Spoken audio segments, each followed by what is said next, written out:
Well, there we go. It's about a, I don't know, pounder? 1 pounder. Alright, so I'm out here on Smithville Lake in Smithville, Missouri. It is early fall. I think it's September, I don't even know what date it is, like 23rd, 24th, something like that. This is like the first cold week that we've really had. I mean, I'm wearing a sweatshirt this morning. The water temperature is slowly starting to drop, and as the water temperature starts to drop, the baitfish, the little shad, everything that the bass are eating are going to start to move way back into these pockets in these creek arms on the lake. So basically all I'm trying to do is figure out where they are. Just fishing main lake rock, working my way back up into the arms, and I fished probably a good, I don't know, 100, 200 yards of this strip, and that's the first bite that I've got. Just fishing a little 3/8 ounce jig, just flipping it up there, getting hung up, pretty much it. And as we start to move into the fall, the fish use these steeper rock banks as kind of highways as they move back and forth. They're literally just going to follow this arm the whole way back as the shad and the little bait fish move back as well.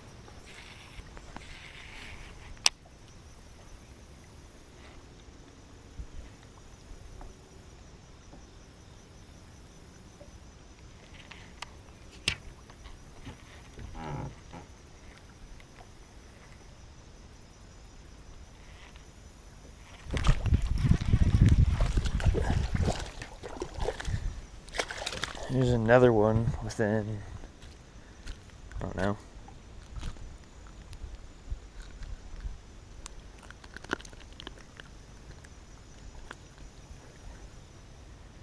one is much smaller, but still appreciate you, dude. So that's literally 2 fish within 20 yards after I've been fishing for probably an hour, hour and a half, covered 200 yards of this bank. Exactly like I was saying, those fish, they don't all move back at the same time, but once you figure out where they are, you can catch them pretty well.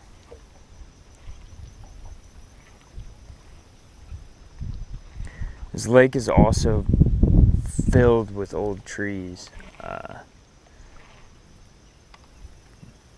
As the water temperature starts to drop, I completely ignore all these trees. Just focus on fishing the bank. Looking at this, I mean, it can be completely overwhelming.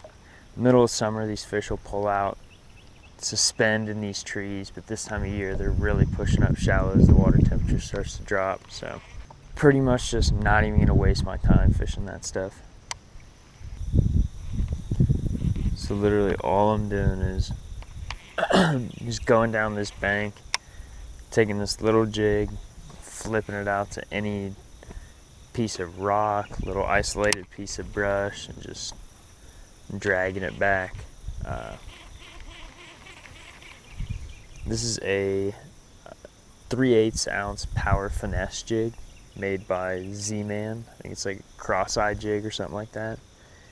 I'm a big fan of smaller profiles because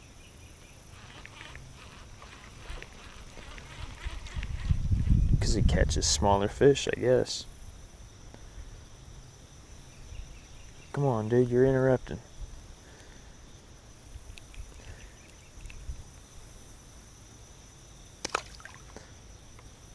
Like I was saying, I'm a big fan of smaller profiles just because I believe it gets you a lot more bites.